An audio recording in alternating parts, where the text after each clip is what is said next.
S'étendant sur près de 7 millions de kilomètres carrés, la forêt amazonienne est un formidable écosystème qui abrite environ 10% des espèces de faune et de flore terrestres de la planète. C'est aussi l'habitat de 34 millions de personnes qui souvent dépendent de la forêt pour leur survie. Cependant, ce biotope d'une importance mondiale est de plus en plus menacé. Alors que 25% de la forêt a déjà été détruite, en 2021, elle atteignit un point de bascule. Se transformant peu à peu en savane, la forêt amazonienne ne capture plus de CO2. Pire, elle en émet. À terme, ce sont environ 90 milliards de tonnes de CO2, l'équivalent de plusieurs années d'émissions de l'ensemble de l'humanité qui pourraient être libérées dans l'atmosphère. C'est pourquoi Xpingo se mobilise, afin de lutter contre la déforestation en Amazonie équatorienne. Mais afin de proposer des solutions adaptées, il faut comprendre les dynamiques locales qui entraînent ce phénomène. Dès 1993, la communauté scientifique classait le Napo, la province où nous opérons, comme l'un des principaux fronts de déforestation de l'Amazonie. Néanmoins, et contrairement aux grandes plaines des régions les plus basses,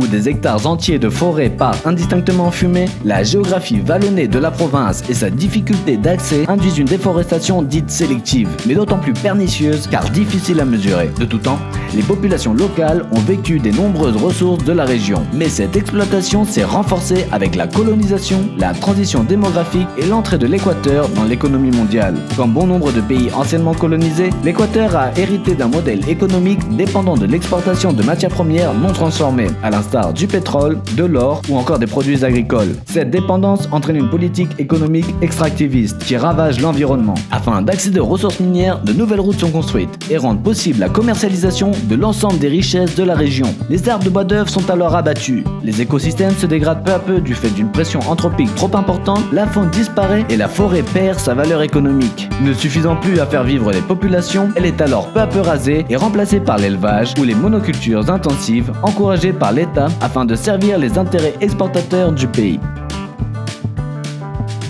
Face à ce phénomène, les populations ne pouvant plus vivre dignement de leurs terres se retrouvent à leur tour dépendantes des industries minières qui détruisent leur principale richesse, la plus importante biodiversité au monde. Afin de faire face à ces enjeux, Xpingo met en place un projet holistique organisé autour de 4 thèmes.